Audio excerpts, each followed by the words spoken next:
Hey, what's going on, everybody? This is your boy James from What's Your Forte, and today I'm bringing you part one of my Bimmercode series. So what I'm going to be bringing you all is I'm going to be going through each of the different sections in the Bimmercode and showing you exactly what I coded on my BMW M4. So this is going to be part one of that series. So today, like I stated, we're going to be going through the front electronic module and exactly everything that I coded, and actually giving you live examples of what it looks like once we're finished doing the coding.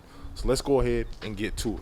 All right, so for those that have never used Bimmercode before to code anything in your BMW, I'll be linking up my video that I did when I had my 435, and that will kind of straight walk you through the entire process for the rookies out there that have never used Bimmercode. For those that have used Bimmercode before, you can continue watching, and we're going to pick up from there. So let's go ahead and get into it. So today I'm going to be coding a few things in Bimmercode. I'm going to be sharing my screen from my iPad and showing you exactly what I'm going through and coding some things on my BMW M4. So I haven't coded my BMW M4 at all up to this point, and I wanted to share that experience with you guys here. So the first thing you want to do whenever you're doing any coding using Bimmercode is you want to make sure you have the right Bluetooth dongle or module. So you're going to plug that into your OBD port. I have the V-Peak Bluetooth module, and I'll be linking that down below, so you can with one of my Amazon links, so you can definitely pick that up if you do not have that. So you got to make sure you have the right one. If you go to Bimmercode's website, they actually have a list of all the correct ones that are compatible with the Bimmercode app. So definitely get one of those if you don't have one of those.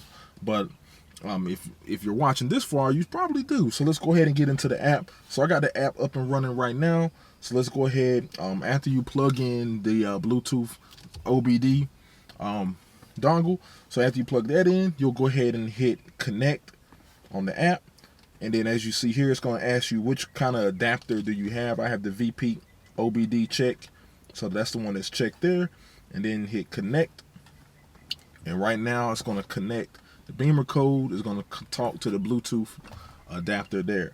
All right, so now it's asking me what kind of car I have. So I have a BMW 4 Series M4. So that's checked there. So we'll hit continue. And all right, so it's reading the VIN. It's going to be reading a couple things there. So we'll go ahead and let that do what it do. I'm not going to sit here and let y'all watch all of this. I'm going to bring you back as soon as it's finished. So I'll be with y'all very shortly.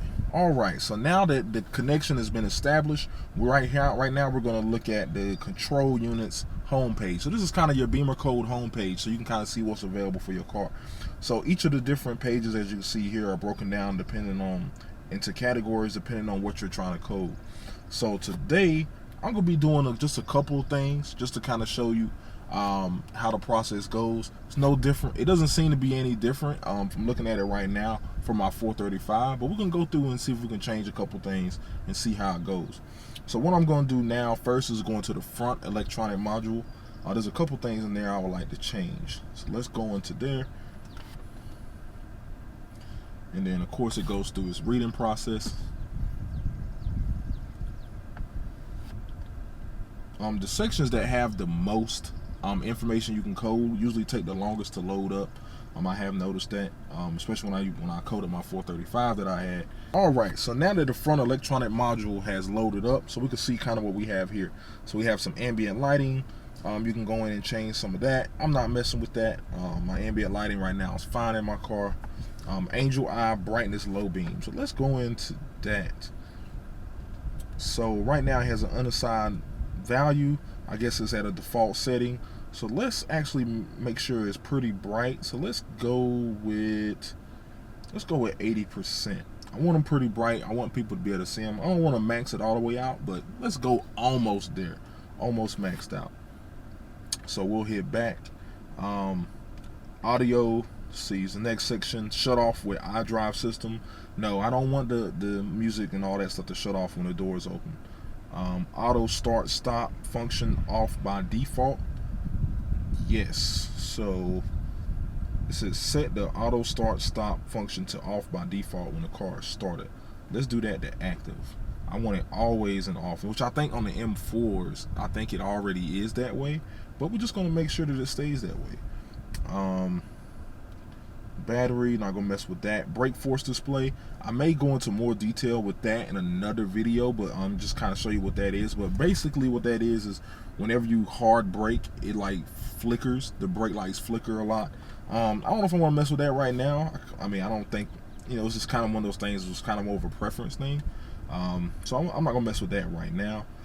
Now we're down into the convenient opening and closing, so you can kind of go down here and look and see what you have active and what you don't have active.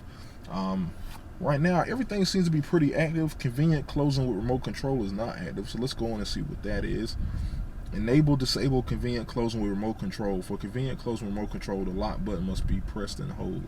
Let's turn that active. Maybe I'll do that. Let's see what that is. So we'll make that active. Can't hurt to make it active. I mean, I'll be able to control it via my remote control, so why not make it active? Alright, so let's see, what else do we have here? Let's go down to daytime running lights. Daytime running lights, active with parking lights, yep. Daytime running light brightness 100%, yep, so all that looks good.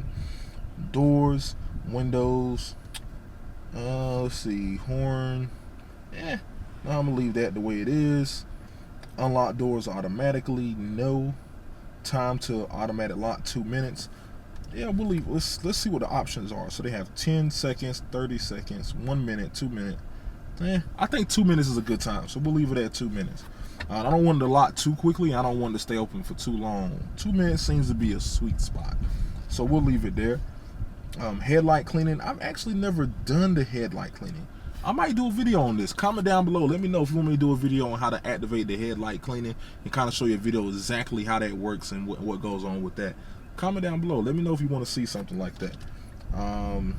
We got the indicators. Indicator flashing on lock. Indicator flashing on lock 2 times. 1 time when it's locked. That's cool. Lighting, corner lights. I think that's going to be always unassigned if you don't have fog lights. I don't have fog lights on this car, so that's not going to be something that I can activate unless I install fog lights, which I never think I've seen an M4 with fog lights. Y'all let me know if y'all know an M4 with fog lights. I like to see how that looks. I'm not saying I would do it, but I'm just kind of wonder how that would look. I would think you would have to put like an LED strip for like a fog light or something like that. I don't think you could put like a full housing, but y'all let me know if y'all have seen that before. Rain light sensitivity, I think it's fine. Not gonna mess with that. Fog light stuff, don't have any fog lights, so I don't have to worry about that. Mirrors, fold and unfold. So this is one thing that I did on my 435 that I did enjoy.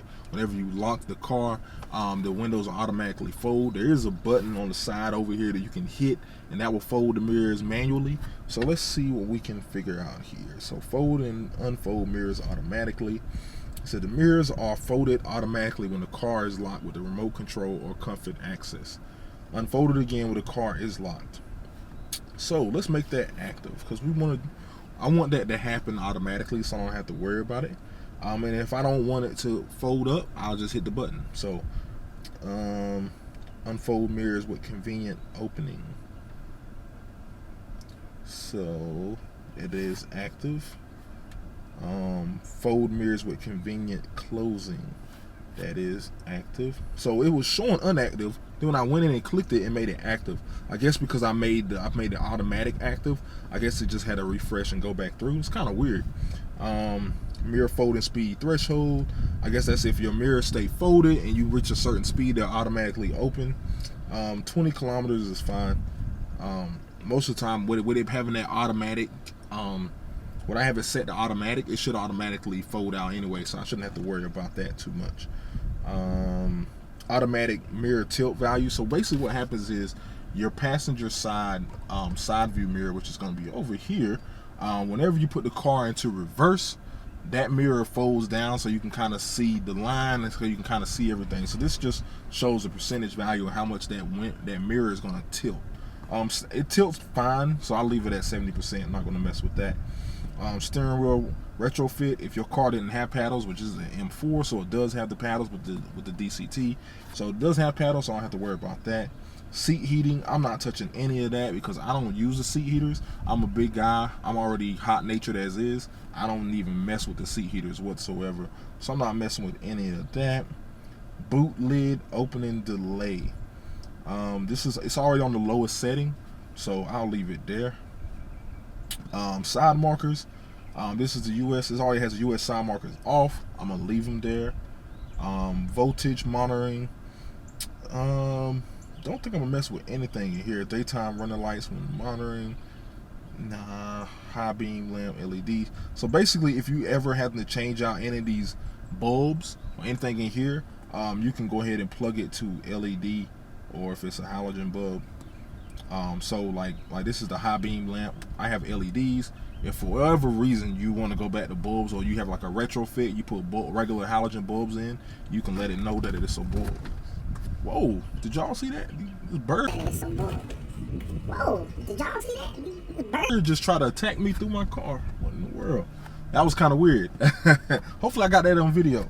But what I was saying was, if for whatever reason you put bulbs in over LEDs, you can switch it back and forth, or if you do vice versa. If you have bulbs and you want to put LEDs in, this right here lets the car know that you have LEDs in versus halogen bulbs. So this car is pretty equipped with all the LEDs, so I don't have to worry about any of that. Welcome lights, so that's going to be like the lights on your door, the lights in your car, welcome lights. Everything right now on this car seems to be working, that it has the options. It's pretty fully loaded car, so I don't have to work with anything like that. Window cleaning, so this is going to control how many times it wipes the windows whenever you pull the trigger to wipe the windows. Right now it's set to 3 times. I think that's enough. Let's see what the options are. You can go 3, 4, 5 times. I think 3. Let's go 4. Let's do 4, because sometimes I do think it may need another go around. So let's do 4. Let's just see what that does. All right, so one thing about Bimmercode too, whenever you're finished with a section, you want to go ahead and code that section before you go to another section, because if you go out if you go out and go into another section, it's only going to code that section that you're doing the edits to.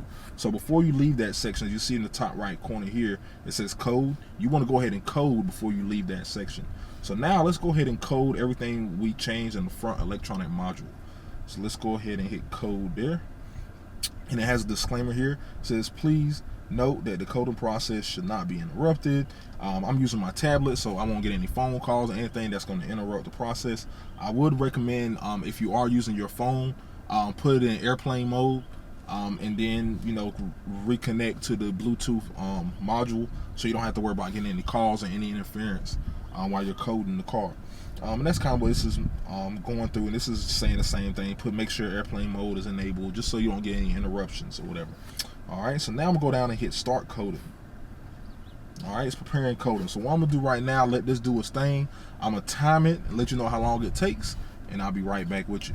All right, so it finished. It finished up in exactly, as y'all can see right there, 29.89 seconds.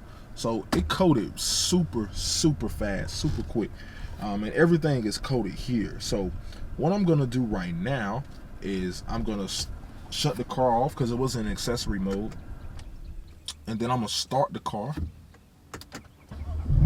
just to make sure there's nothing showing up in the dashboard that looks any weird or anything like that, and nothing's weird showing up.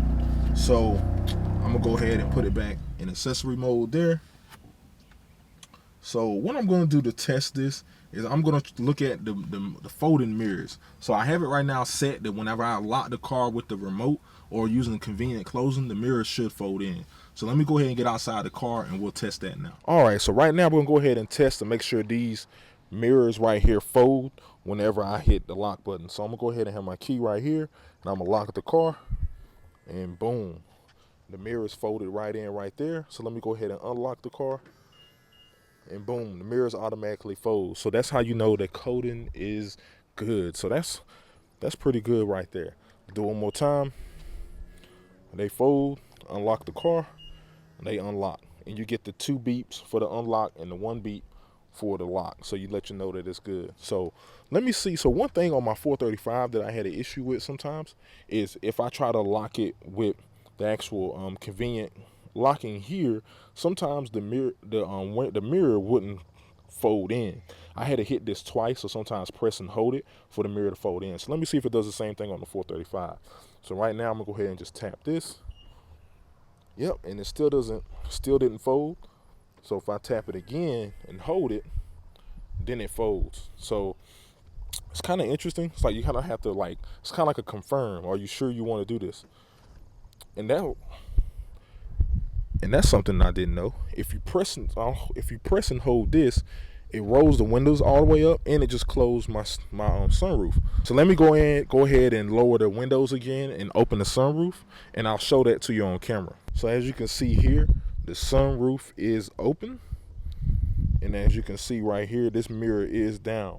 So what I'm gonna do is I'm gonna go ahead and hold this. I'm not gonna have the camera right here because my camera's not that wide to be able to capture all this at once. So I'm gonna hold this down, then I'll put the camera on the window and also the sunroof so you can see it. So mirror goes up, sunroof goes down. So that's cool. So that's a way to, if you get out of your car and you realize that you didn't roll your window all the way up, or if you didn't close your sunroof, you can just hold down your convenient button right here, just hold it all the way down, and it will close it. I think you could do the same thing on your remote control too, if I'm not mistaken. I knew you could do it on remote control. I just didn't think you could do it on the door. So that's pretty cool that you have that convenient closing option there. All right, everyone. So I hope you enjoyed this video today. Like I said, this is part 1 of the series. I'm gonna be covering the different sections in the Bimmercode app and going through exactly everything that I individually have coded into my BMW M4. So I hope you enjoyed this video. Hope you enjoyed this content. Thanks to everyone that has subscribed so far and helped me hit that 1K. Man, I really do appreciate it, man. It's been a long road, man. It took me a little while to get here, a little bit longer than most, but I'm glad I'm here now. So I'm gonna keep bringing y'all that fire content, all right? So make sure y'all like, subscribe, comment down below. Let me know what you think. If there's anything in the Bimmercode app you have any questions on, or if you want to see something in particular, please let me know, and I'll try to definitely make sure I cover that or highlight it in my next video, all right? So that's it, man. That's it for today. Stay tuned for the remainder of the series, and I'll holler at y'all later, man.